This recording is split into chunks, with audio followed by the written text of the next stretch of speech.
Hi everybody, and welcome to Lost Genre Reddit Stories. On this video, I've got some awesome stories for you guys from Today I Effed Up and Wedding Shaming. So if you want to get started with the stories, then just use the timestamps below the video. Now I would like to thank all of you that support me, either as Twitch subscribers, YouTube members, or even donating during the live streams. Thanks so much for your support. And if this is the first time watching one of my videos and you like it, then consider subscribing to the channel and joining us on Discord. Now let's get started with today's stories. This post is from the subreddit Today I Effed Up, and it's from user Deleted. Today I effed up by asking about my parents' divorce and found out I contributed to the divorce. Okay, first off, my parents have been divorced for 12 plus years. I am 21 now and was 7 or 8 when they split.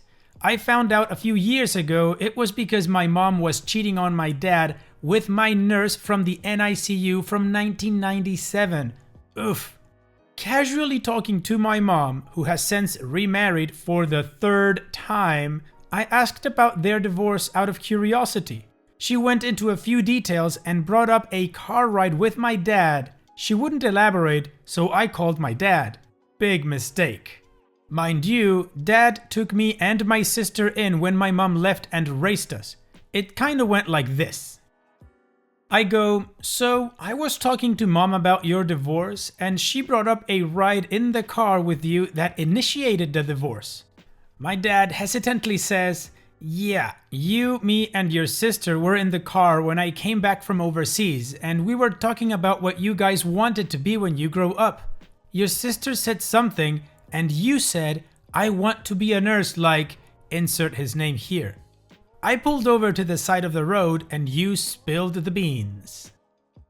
Apparently, at 7 or 8, I informed my dad about a guy staying in our house in his room, sleeping in their bed while he was gone for months for military stuff. I told him everything.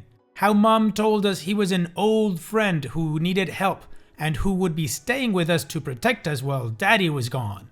How he watched us for a week while Mom disappeared, took us to movies, dinner, etc. There was a point of him asking if I would move to California with him and my mom. They got married 2 weeks after my parents' divorce was finalized and moved to California. I never remembered this occurrence. He said he went home, pulled phone records, emails, and even the chat messenger history. This is like 2004 or 2005, I don't know. I'm not blaming myself, but damn, little me saved my dad's ass from being used any longer by her. Note to self, don't ask too many questions, insert big what the F here.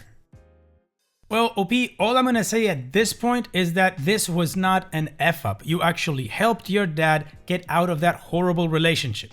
So let's move on to some community comments where OP responds a little bit and gives us some context, and then a lot of edits and an update. So let's move on with that.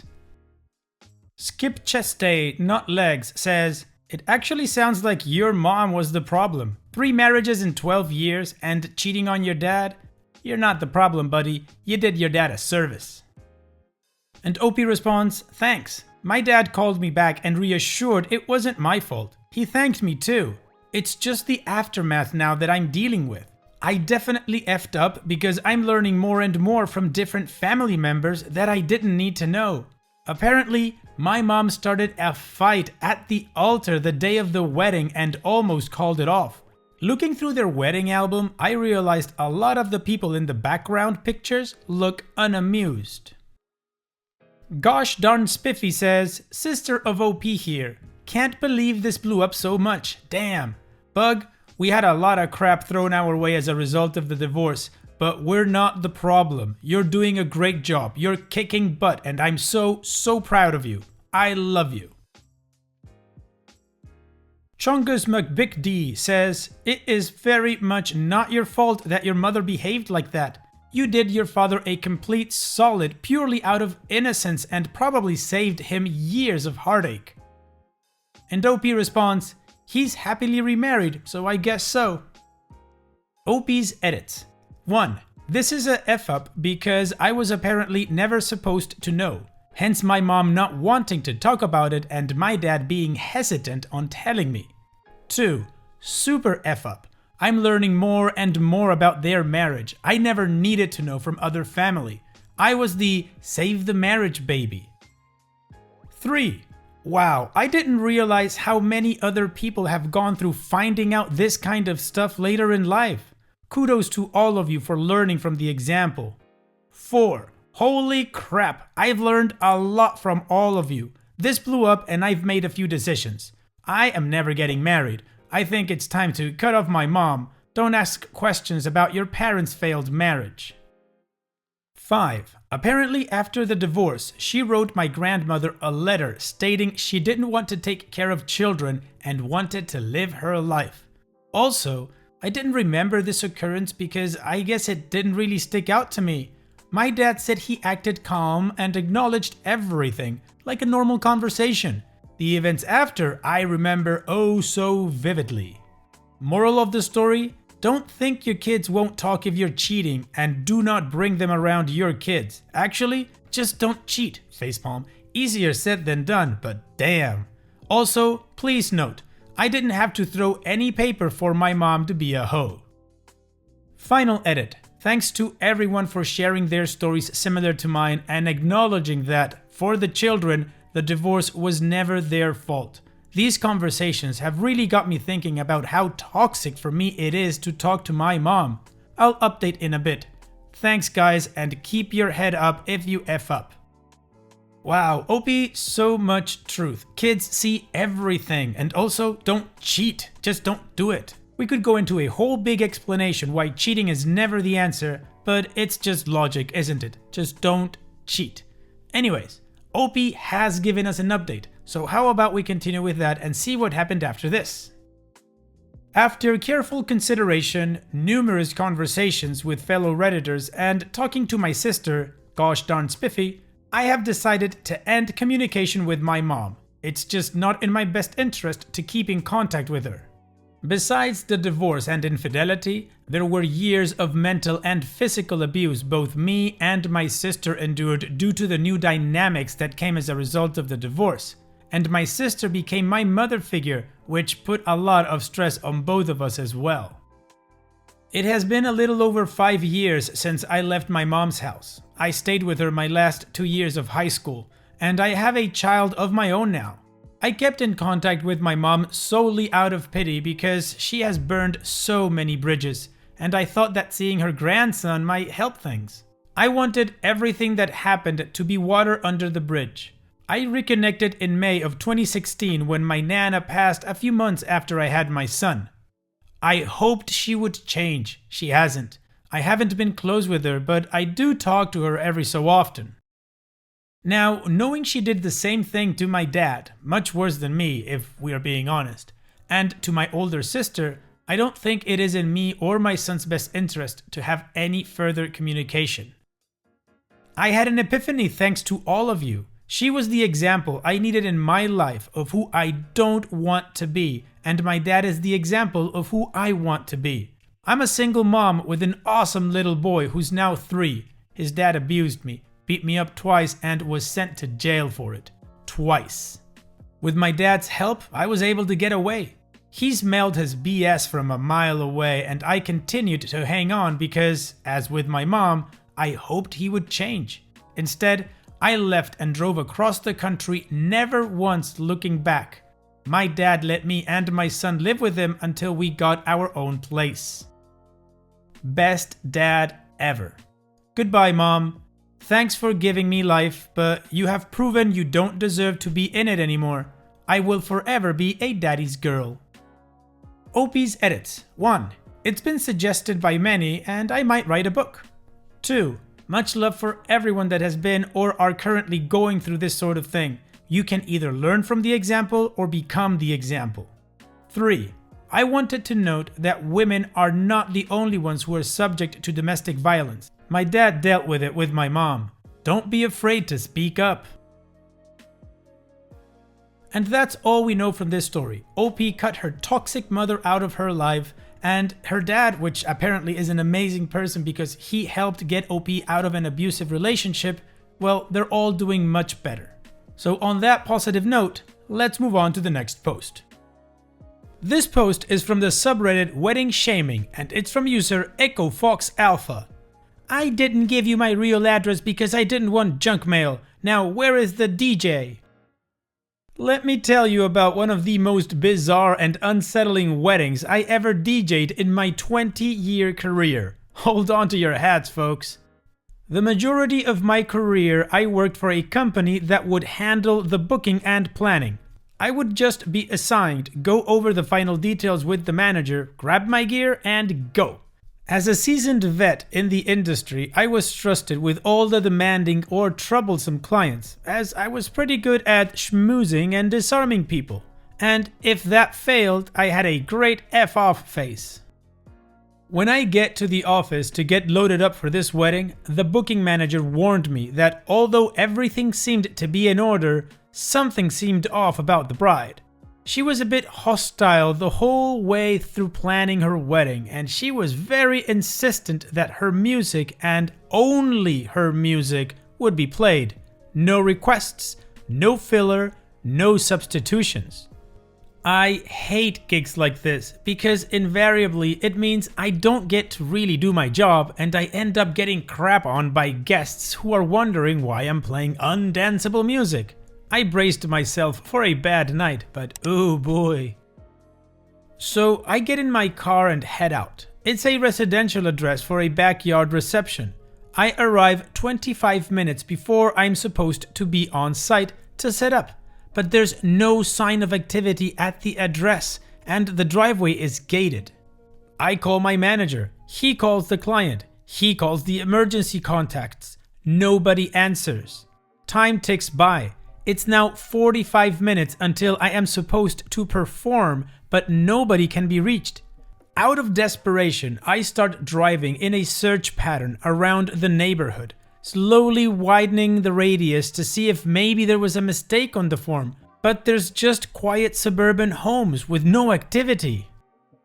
20 minutes before I'm supposed to start, I get a call. The bride has finally called us looking for me, threatening non-payment because I'm late. The manager insists that I've been on site for about an hour and can't find a wedding anywhere. Please confirm your address. Well, my actual address is 20 blocks away. That wasn't the address confirmed for the event. Our performer will have to make it from where she is to where you are. Well, that's not my problem. So either start on time or you don't get paid. You don't really need my address. All you're going to do is send me junk mail. Your service is horrible and you obviously don't know what you're doing. Huh? Now, while our contract strictly protects us from this, my manager gave me the option to try to save the event, which I did, like a sucker. And I got there with about 10 minutes before start time. I asked where I was to sit up, and they pointed to the porch, which was half the property width away from the dance floor, behind some bushes. Yeah, okay, whatever. I'm done with these people. Just get it done. I pull out one speaker, my rig, a power cable, and within 5 minutes, I have sound. Okay, contract fulfilled. It takes me another 20 minutes to surreptitiously finish setting up the rest of the gear and lifting the speakers onto stands, etc.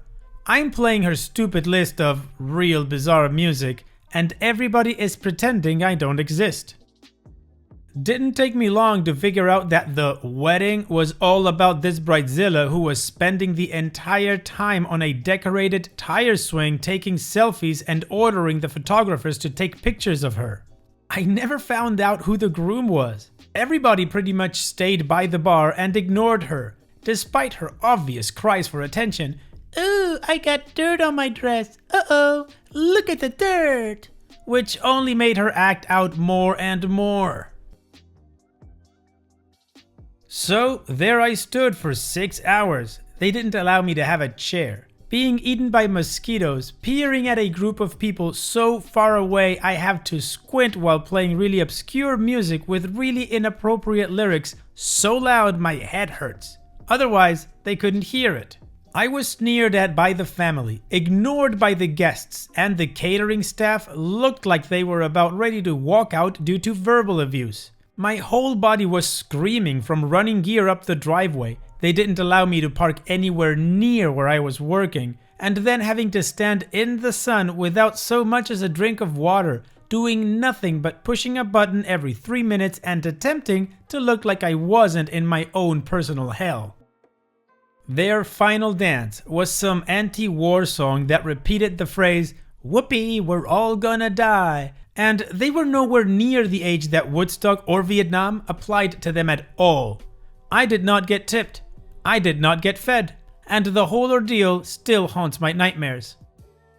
OP, you're a good person. You at least try to fulfill your contract. I probably would have bailed if the reason for why she didn't give us the proper address was because she didn't want to get junk mail. How does she expect to get a service at a location when she gives the wrong address? And then threatens to not pay for the service because you clearly don't know what you're doing. Oh man, what an idiot. That did sound like a miserable wedding, but at least we got a good story out of it.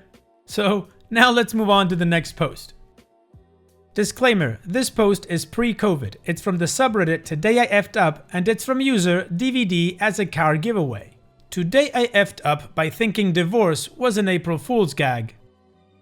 Let me preface this off by blaming all of you, the entirety of Reddit, for desensitizing me and giving me major trust issues on April Fool's Day. So here it goes. Yesterday, I got a group text from my wife's, Sarah, side of the family stating there was an emergency family meeting happening that night over dinner at my mother-in-law's, Barb, house. I immediately had April Fool's spidey senses starting to tingle, but we haven't all got together since Christmas, so I overlooked it and said we, my wife and I, were in. We were the last to arrive, and it was pretty somber when we walked in. We all sat down at the table and my wife's brother, Tim, informed the family that his wife, Ashley, has been having an affair and they are divorcing. The affair was with a long-time close family friend, Chris, who lived a block away. Chris's wife, Jen, had caught them when she came home early one day last week and broke the news to my brother-in-law, Tim. Both families have been friends for years. They live less than a block from each other. They have each been married for 15 plus years, have 4 kids right around the same age. Honestly, I have always thought both of them were picture-perfect families. Hell, all 4 of them and their kids were at our house 2 weeks ago for a barbecue. Anyways, after airing a lot of dirty laundry and their plans to divorce, how it could affect future family functions, and opening it up to the group for any questions, there was silence. I broke the silence with laughter and a slow clap, saying this was the best April Fool's gag I've ever seen, but I wasn't falling for it. I told Ashley and especially Tim they need to consider going into theater. Their performances were top notch and tears seemed genuine. Being the newest member of the family, my wife and I married 6 months ago, this was probably not the best thing to say in hindsight. I probably should not have said anything. Everyone in the room looked horrified. My mother-in-law, who had been crying the entire time, lost all composure. She left the room in hysterics and did not return before we left. Tim just shook his head, and his cheating wife actually let out a brief chuckle before calling me out for being a dumbass for thinking this was a ruse, then berating me for being so insensitive. The rest of the family sat in silence, shaking their heads, as my wife berated me for trying to make a joke out of a serious situation. I am still dumbfounded. In hindsight, I probably should have sat in silence, but I honestly still feel like I was calling out an April Fool's gag. OP's edit. I don't think I'll be posting the next video of this situation anymore. This blew up and I just got multiple texts from my wife telling me I effed up even more by posting this as she saw it on the front page, and I didn't change any names. Okay, it's been fun everyone. I may see you all again next week with a Today I Effed Up by making a Today I Effed Up post about divorce that ultimately led to my own divorce. Final edit. F it, this could be me making another bad decision in a series of bad decisions, but my wife said to leave the post up. Apparently, it further shows her family, who is also on Reddit, how big of a dumbass I am. Well, OP, I guess the lesson learned from your story is, You need to learn to read the room, man. I mean, come on, your mother-in-law was crying the whole time. You said so yourself. Why would you think this is a good idea? And the slow clap? What is this, like a 1980s movie? No, read the room, dude. And it's that time that we've reached the end of the video. I hope you enjoyed today's stories. I certainly did reading them to you. So if you did, then go ahead and give the video a like, and don't forget to subscribe to the channel and become a member of our Discord community that just keeps growing, and it is fantastic. And like I said in the beginning of the video, all of the relevant links are in the video description below, so be sure to check them out. And finally, I'd like to thank you all for taking the time to watch this video. It really does mean a lot to me that you guys enjoy this content, so thank you once again. And having said all that, I will see you guys in the next video.